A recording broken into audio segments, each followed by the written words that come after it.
Opinion of LG shall be obtained on such matters कि किसी भी तरीके का तुसी एग्रीमेंट करना है। ये हुणे ताजी अमेंडमेंट हुई दी है। तुसी LG दी परमिशन तो बिना किसी प्रकार का कोई एग्रीमेंट तुसी कर नहीं सकते।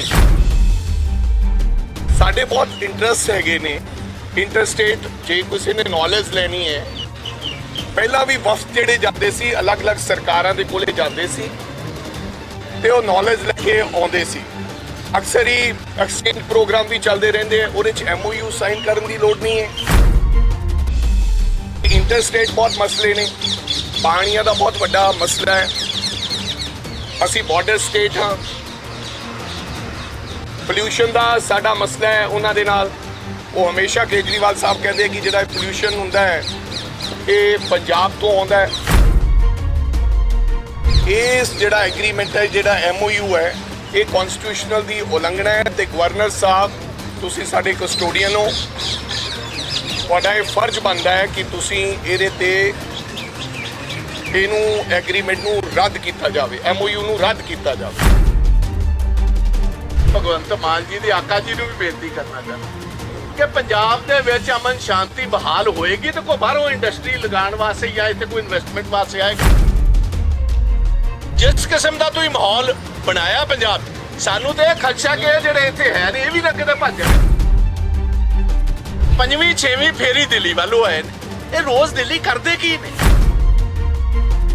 ਤੇ ਜੇ ਇੰਨਾ ਪਿਆਰ ਹੀ ਹੈ ਦਿੱਲੀ ਦੇ ਆਕਾ ਨਾਲ, 4 ਕੋਠੀਆਂ CM ਸਾਹਿਬ ਨੇ ਆਪਣੇ ਨਾਂ ਕਰਾ ਲਈਆਂ, ਉਹਨਾਂ ਆਕਾ ਨੂੰ ਪੱਕੇ ਤੌਰ ਇੱਥੇ ਸੱਦ ਲੈਣੇ, ਇਹਨੇ ਗੁਸਲਾ ਲੈ ਲਿਆ।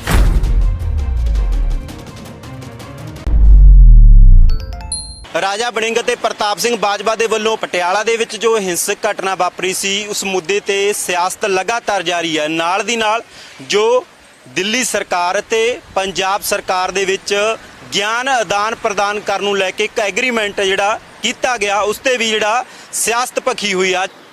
ਸੈਕਟਰੀ ਜਾਂ ਚੀਫ ਸੈਕਟਰੀ ਜਾਂ ਜੁਆਇੰਟ ਸੈਕਟਰੀ MOU ਸਾਈਨ ਕਰ ਸਕਦਾ ਹੈ, ਲੇਕਿਨ ਇੱਥੇ ਜਿਹੜਾ MOU ਸਾਈਨ ਹੋਇਆ ਹੈ ਉਹ ਦੋਨਾਂ ਮੁੱਖ ਮੰਤਰੀਆਂ ਨੇ ਆਪਦੀ ਆਪ ਸਾਈਨ ਕਰਕੇ ਕਰ ਲਿਆ, ਜਿਹੜੀ ਕਿ ਕਨਸਟੀਟਿਊਸ਼ਨ ਦੀ ਉਲੰਘਣਾ ਹੈ, ਕਰ ਹੀ ਨਹੀਂ ਸਕਦੇ। ਐਂਡ ਇੱਕ ਹੋਰ ਜਿਹੜਾ ਨੋਟੀਫਿਕੇਸ਼ਨ ਹੋਇਆ ਸੀ 28/3/2021 ਨੂੰ, ਇਹ ਅਮੈਂਡਮੈਂਟ ਸੀਗੀ ਸੈਕਸ਼ਨ 44 ਦੀ, ਇਹ ਭਾਰਤ ਸਰਕਾਰ ਨੇ ਕੀਤੀ ਹੈ। ਇਹਦੇ ਚ ਉਹਨਾਂ ਲਿਖਿਆ as per the section 5 of notification 28/3/2021 opinion of LG shall be obtained on such matters ਕਿ ਕਿਸੇ ਵੀ ਤਰੀਕੇ ਦਾ ਤੁਸੀਂ ਐਗਰੀਮੈਂਟ ਕਰਨਾ ਹੈ। ਇਹ ਹੁਣੇ ਤਾਜੀ ਅਮੈਂਡਮੈਂਟ ਹੋਈ ਦੀ ਹੈ। ਤੁਸੀਂ LG ਦੀ ਪਰਮਿਸ਼ਨ ਤੋਂ ਬਿਨਾ ਕਿਸੇ ਪ੍ਰਕਾਰ ਦਾ ਕੋਈ ਐਗਰੀਮੈਂਟ ਤੁਸੀਂ ਕਰ ਨਹੀਂ ਸਕਦੇ। ਸੈਕਿੰਡ, ਸਾਡੇ ਬਹੁਤ ਇੰਟਰਸਟ ਹੈਗੇ ਨੇ ਇੰਟਰਸਟੇਟ ਜੇ ਕਿਸੇ ਨੇ ਨੌਲੇਜ ਲੈਣੀ ਹੈ। ਪਹਿਲਾਂ ਵੀ ਵਫਦ ਜਿਹੜੇ ਜਾਂਦੇ ਸੀ ਅਲੱਗ-ਅਲੱਗ ਸਰਕਾਰਾਂ ਦੇ ਕੋਲੇ ਜਾਂਦੇ ਸੀ ਤੇ ਉਹ ਨੌਲੇਜ ਲੈ ਕੇ ਆਉਂਦੇ ਸੀ। ਅਕਸਰ ਹੀ ਐਕਸਚੇਂਜ ਪ੍ਰੋਗਰਾਮ ਵੀ ਚੱਲਦੇ ਰਹਿੰਦੇ ਆ, ਉਹਦੇ ਚ MOU ਸਾਈਨ ਕਰਨ ਦੀ ਲੋੜ ਨਹੀਂ ਹੈ।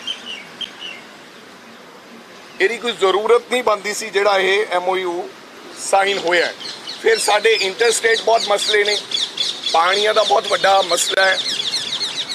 ਅਸੀਂ ਬਾਰਡਰ ਸਟੇਟ ਹਾਂ, ਪੋਲਿਊਸ਼ਨ ਦਾ ਸਾਡਾ ਮਸਲਾ ਹੈ ਉਹਨਾਂ ਦੇ ਨਾਲ। ਉਹ ਹਮੇਸ਼ਾ ਕੇਜਰੀਵਾਲ ਸਾਹਿਬ ਕਹਿੰਦੇ ਕਿ ਜਿਹੜਾ ਪੋਲਿਊਸ਼ਨ ਹੁੰਦਾ ਹੈ ਇਹ ਪੰਜਾਬ ਤੋਂ ਆਉਂਦਾ ਹੈ। ਸੋ ਇਹ ਸਰਾਸਰ ਕਨਸਟੀਟਿਊਸ਼ਨ ਦੀ ਉਲੰਘਣਾ ਹੈ। ਔਰ ਅੱਜ ਅਸੀਂ ਇਹ ਕਹਿ ਕੇ ਆਏ ਹਾਂ ਕਿ ਇਸ ਜਿਹੜਾ ਐਗਰੀਮੈਂਟ ਹੈ, ਜਿਹੜਾ MOU ਹੈ, ਇਹ ਕਨਸਟੀਟਿਊਸ਼ਨਲ ਦੀ ਉਲੰਘਣਾ ਹੈ ਤੇ ਗਵਰਨਰ ਸਾਹਿਬ ਤੁਸੀਂ ਸਾਡੇ ਕਸਟੋਡੀਅਨ ਹੋ। ਤੁਹਾਡਾ ਇਹ ਫਰਜ਼ ਬਣਦਾ ਹੈ ਕਿ ਤੁਸੀਂ ਇਹਦੇ ਤੇ ਇਹਨੂੰ ਐਗਰੀਮੈਂਟ ਨੂੰ ਰੱਦ ਕੀਤਾ ਜਾਵੇ, MOU ਨੂੰ ਰੱਦ ਕੀਤਾ ਜਾਵੇ। ਔਰ ਗਵਰਨਰ ਸਾਹਿਬ ਨੇ ਸਾਨੂੰ ਇਹ ਵਿਸ਼ਵਾਸ ਦਿਵਾਇਆ ਹੈ। ਉਹਨਾਂ ਨੇ ਕਿਹਾ ਤੁਹਾਡਾ ਵੈਲ ਡਰਾਫਟਡ ਹੈ ਆਹ ਨੋਟ MOU ਤੇ ਕਨਸਟੀਟਿਊਸ਼ਨ ਦੀ ਰਾਖੀ ਕਰਨਾ ਮੇਰਾ ਕਰਤੱਵ ਔਰ ਫਰਜ਼ ਹੈ। मैं सरकार दे किसी काम च दखलअंदाजी नहीं करता अननैसेसरली, लेकिन कॉन्स्टिट्यूशन की राखी करना मेरा फर्ज है और मैं इनू पढ़ के इहदे ते जरूर कोई ना कोई एक्शन जरूर करांगा। सो ये गवर्नर साहब ने सानू विश्वास दवाया है और असी उम्मीद करते हैं कि गवर्नर साहब ये जिहड़ा MOU दोवां सरकारां दे विच नॉलेज शेयरिंग MOU साइन होया है इनू रद्द करनगे।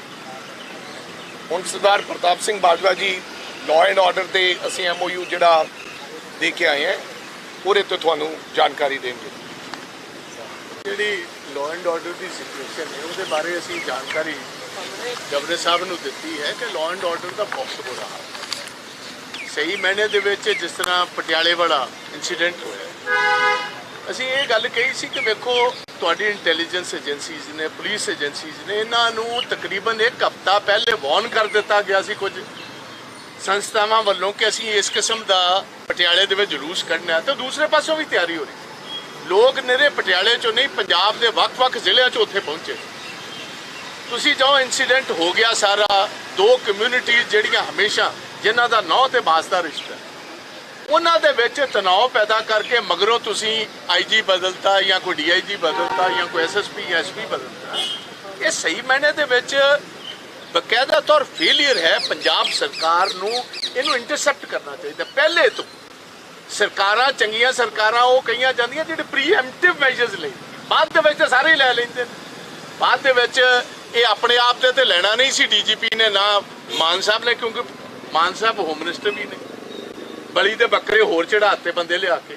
ਤੋ ਇਸ ਗੱਲ ਕਾਰਨ ਫਿਰ ਇਹ ਵੀ ਅਸੀਂ ਗੱਲ ਕਹੀ ਕਿ ਗਵਰਨਰ ਸਾਹਿਬ ਇਸ ਤਰ੍ਹਾਂ ਹੈ ਕਿ ਪੁਰਾਣਾ 1983 ਦੇ ਵਿੱਚ ਸਿਮਲਰ ਪੰਜਾਬ ਦੇ ਵਿੱਚ ਜਦੋਂ ਹਾਲਾਤ ਵਿਗੜੇ ਨੇ, ਸਾਰਿਆਂ ਨੂੰ ਪਹਿਲੇ ਇਸੇ ਸ਼ਹਿਰ 'ਚੋਂ ਇਸੇ ਕਿਸਮ ਦੀਆਂ ਸੰਸਥਾਵਾਂ ਨੇ ਪੰਜਾਬ ਦਾ ਮਾਹੌਲ ਵਿਗਾੜਨ ਦੀ ਕੋਸ਼ਿਸ਼ ਕੀਤੀ। Punjab already has history of this. 35,000 ਤੋਂ ਵੱਧ ਪੰਜਾਬੀਆਂ ਨੇ ਸ਼ਹਾਦਤਾਂ ਦਿੱਤੀਆਂ। ਬਹੁਤ ਸਾਰੇ ਇੰਪੋਰਟੈਂਟ ਲੋਕ ਜਿਹੜੇ ਨੇ ਇਸ ਪੰਜਾਬ ਦੇ ਵਿੱਚ ਜਿਹੜੀ ਕਤਲੋ ਗਾਰਤ ਸੀ ਉਹਦੇ ਸ਼ਿਕਾਰ ਹੋਏ, ਸਾਡੇ ਆਪਣੇ ਪਰਿਵਾਰ ਹੋਏ। ਇਹ ਉਸ ਕਿਸਮ ਦੀ ਬੈਕਗ੍ਰਾਉਂਡ ਫੇਰ ਬਣ ਰਹੀ। ਨਾਲ ਅਸੀਂ ਇਹ ਵੀ ਉਹਨਾਂ ਨੂੰ ਗੁਜ਼ਾਰਿਸ਼ ਕੀਤੀ ਕਿ ਵੇਖੋ ਬਾਰਡਰ ਦਾ ਸੂਬਾ ਹੈ, ਕਿੰਨੇ ਮਹੀਨਿਆਂ ਤੋਂ ਲਗਾਤਾਰ ਰਿਪੋਰਟਸ ਨੇ ਵੈਪਨਸ ਆ ਰਹੇ ਨੇ ਪਾਕਿਸਤਾਨ ਤੋਂ, ਨਸ਼ਾ ਆ ਰਿਹਾ ਹੈ, ਹੈਰੋਇਨ ਆ ਰਹੀ ਹੈ, ਐਂਡ ਸਾਨੂੰ ਵੀ ਇਹ ਜਾਣਕਾਰੀ ਹੈ ਕਿ ਬਹੁਤ ਵੱਡੇ ਪੈਮਾਨੇ ਤੇ ਇਲੀਗਲ ਵੈਪਨ ਪੰਜਾਬ 'ਚ ਹੈ। ਬਜਾਏ ਕਿ ਤੁਸੀਂ ਇਹਦੇ ਤੇ ਕੋਈ ਪ੍ਰੀਐਮਪਟਿਵ ਮੈਜਰਸ ਲੈ ਜਾਣ, ਅਸੀਂ ਇਹ ਦੱਸਿਆ ਕਿ ਤਕਰੀਬਨ 55 ਤੋਂ 60 ਕਤਲ ਪੰਜਾਬ 'ਚ ਹੋ ਚੁੱਕੇ। ਨਾਮੀ ਲੋਕ ਦਿਨ ਦਿਹਾੜੇ ਚੱਲਦੇ ਹੋਏ ਕਬੱਡੀ ਦੇ ਮੈਚਸ ਦੇ ਵਿੱਚ ਲੋਕਾਂ ਨੂੰ ਜਿਸ ਤਰ੍ਹਾਂ ਮਾਰਿਆ ਗਿਆ, ਮੇਰੇ ਏਰੀਏ ਦੇ ਵਿੱਚ 4 ਕਤਲ ਹੋਏ ਨੇ। ਸੋ ਇਹ ਸਾਰੀ ਚੀਜ਼ ਜਿਹੜੀ ਹੈ ਪੁਲਿਸ ਨੂੰ ਸਤਰਕ ਰਹਿਣ ਦੀ। ਨਵੇਂ ਆਏ ਨੇ, ਗੱਲ ਠੀਕ ਹੈ, ਤਜਰਬੇ ਦੀ ਕਮੀ ਹੈ, ਬਟ ਬੜੇ ਸ਼ੌਕ ਦੇ ਨਾਲ ਲੋਕਾਂ ਨੂੰ ਇਹ ਗੱਲ ਕਹੀ ਹੈ ਬਦਲਾਵ ਲੈ ਕੇ। ਬਦਲਾਵ ਕੀ ਲੈ ਕੇ ਆਵਾਂਗੇ? ਕਿਸੇ ਆਦਮੀ ਦੀ ਨਾ ਜ਼ਿੰਦਗੀ ਮਹਿਫੂਜ਼ ਹੈ, ਨਾ ਕਿਸੇ ਦੀ ਜਾਇਦਾਦ ਮਹਿਫੂਜ਼ ਹੈ ਸੂਬੇ ਦੇ ਵਿੱਚ। ਜਿੰਨਾ ਚਿਰ ਅਸੀਂ ਲਾਅ ਐਂਡ ਆਰਡਰ ਨੂੰ ਕੰਟਰੋਲ ਨਹੀਂ ਕਰਦੇ, ਮੈਂ ਕੇਜਰੀਵਾਲ ਸਾਹਿਬ ਨੂੰ, ਭਗਵੰਤ ਮਾਨ ਜੀ ਦੇ ਆਕਾ ਜੀ ਨੂੰ ਵੀ ਬੇਨਤੀ ਕਰਨਾ ਚਾਹੁੰਦਾ ਕਿ ਪੰਜਾਬ ਦੇ ਵਿੱਚ ਅਮਨ ਸ਼ਾਂਤੀ ਬਹਾਲ ਹੋਏਗੀ ਤੇ ਕੋਈ ਬਾਹਰੋਂ ਇੰਡਸਟਰੀ ਲਗਾਉਣ ਵਾਸਤੇ ਜਾਂ ਇੱਥੇ ਕੋਈ ਇਨਵੈਸਟਮੈਂਟ ਵਾਸਤੇ ਆਏਗਾ।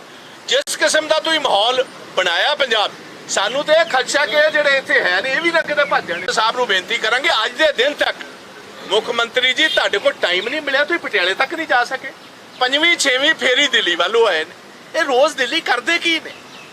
ਤੇ ਜੇ ਇੰਨਾ ਪਿਆਰ ਹੀ ਹੈ ਦਿੱਲੀ ਦੇ ਆਕਾ ਨਾਲ, 4 ਕੋਠੀਆਂ CM ਸਾਹਿਬ ਨੇ ਆਪਣੇ ਨਾਂ ਕਰਾ ਲਈਆਂ, ਉਹਨਾਂ ਆਕਾ ਨੂੰ ਪੱਕੇ ਤੌਰ ਇੱਥੇ ਸੱਦ ਲੈਣ, ਇਹਨੇ ਗੁਸਲਾ ਲੈ ਲਿਆ ਕਰ। ਤੋ ਇਹ ਸਾਡੀ ਗੁਜ਼ਾਰਿਸ਼ ਹੈ, ਗਵਰਨਰ ਸਾਹਿਬ ਨੂੰ ਗੱਲ ਕਹੀ ਕਿ ਤੁਸੀਂ ਕਨਸਟੀਟਿਊਸ਼ਨਲ ਹੈਡ ਹੋ, ਮਜ਼ਬੂਤੀ ਨਾਲ ਸੂਬਾ ਹਰ ਪਾਸਿਓਂ ਪਛੜ ਰਿਹਾ, ਲਾਅ ਐਂਡ ਆਰਡਰ ਤੋਂ ਪਛੜ ਰਿਹਾ, ਬਿਜਲੀ ਦਾ ਹਾਲ, ਤੇ ਜਿਹੜੇ ਬਾਮੀ ਇਹਨਾਂ ਨੇ ਇਹ ਜਿਹੜੇ ਸੌਦੇ ਕੀਤੇ ਨੇ, ਇਹ ਐਗਰੀਮੈਂਟਸ ਕੀਤੀਆਂ ਵਿੱਚ ਟੋਟਲੀ ਅਨਕਨਸਟੀਟਿਊਸ਼ਨਲ, ਇਹਨਾਂ ਤੇ ਤੁਸੀਂ ਸੰਗਿਆਨ ਲਓ। ਸੋ ਇਹ ਅਸੀਂ ਅੱਜ ਗਵਰਨਰ ਸਾਹਿਬ ਨੂੰ ਸਰ ਕਦ ਤੱਕ ਇੰਤਜ਼ਾਰ ਕੀਤਾ ਜਾਊਗਾ ਐਕਸ਼ਨ ਦਾ? ਜੇ ਨਹੀਂ ਹੁੰਦਾ ਉਸ ਤੋਂ ਅੱਗੇ ਦੀ ਤੁਹਾਡੀ ਕੀ ਰਣਨੀਤੀ ਰਹੂਗੀ? ਕੀ ਹਾਈ ਕੋਰਟ ਦਾ ਰੁਖ ਕੀਤਾ ਜਾਊਗਾ? ਅੱਗੇ ਦਾ ਤੁਹਾਡਾ ਕੀ ਇਸ ਦੇ ਫਾਲੋਅਪ ਰਹੇਗਾ? मेरा ख्याल ਅੱਜ ਅਸੀਂ ਗਵਰਨਰ ਸਾਹਿਬ ਕੋਲੇ ਬੇਨਤੀ ਕੀਤੀ ਹੈ। ਉਸ ਤੋਂ ਬਾਅਦ ਉਹਨਾਂ ਨੂੰ ਟਾਈਮ, ਉਹਨਾਂ ਨੇ ਕਿਹਾ ਕਿ ਮੈਨੂੰ ਇਹਨੂੰ ਚੰਗੀ ਤਰ੍ਹਾਂ ਪੜ੍ਹ ਲੈਣ ਦਿਓ, ਜੋ ਵੀ ਉਸ ਤੋਂ ਬਾਅਦ ਟਿੱਪਣੀ ਆਉਂਦੀ ਹੈ ਜਾਂ ਉਹ ਗੱਲ ਦੱਸਦੇ ਆ, ਫਿਰ ਉਸ ਤੋਂ ਬਾਅਦ ਅਗਲੀ ਜਿਹੜੀ ਰਣਨੀਤੀ ਹੋਊਗੀ ਜਾਂ ਅਗਲੀ ਕੀ ਕਾਰਵਾਈ ਹੋਊਗੀ ਉਹ ਤੁਹਾਨੂੰ ਦੱਸ ਦਿੱਤੀ ਜਾਊਗੀ। ਤੁਸੀਂ ਵੈਸੇ ਸਲਾਹ ਲੈ ਲਈ ਹੋਏਗੀ, ਆਪਦੇ ਮਾਹਿਰਾਂ ਦੀ ਵੀ ਸਲਾਹ ਲੈ ਲਈ ਹੋਏਗੀ ਕਿ ਇਹਦੇ ਵਿੱਚ ਕਾਨੂੰਨੀ ਤੌਰ ਤੇ ਵੀ ਜਿਹੜਾ ਬਿਲਕੁਲ। ਸਮਝੌਤਾ ਹੋਇਆ ਬਿਲਕੁਲ ਕਾਨੂੰਨੀ ਮਾਹਰਾਂ ਦੀ ਰਾਏ ਲੈ ਕੇ ਉਸ ਤੋਂ ਬਾਅਦ ਪ੍ਰੋਪਰ ਜਿਹੜੇ ਕਨਸਟੀਟਿਊਸ਼ਨ ਦੇ ਜਿਹੜੇ ਸੈਕਸ਼ਨ ਉਹ ਲਿਖ ਕੇ ਤੁਹਾਨੂੰ ਵੀ ਉਹਦੀਆਂ ਕਾਪੀਜ਼ ਦੇ ਦਿੱਤੀਆਂ ਜਾਣੀਆਂ। ਅਦਰਵਾਈਜ਼ ਅਸੀਂ ਗਵਰਨਰ ਸਾਹਿਬ ਨੂੰ MOU ਸਾਈਨ ਦੇਣਾ ਹੀ ਨਹੀਂ ਸੀਗਾ।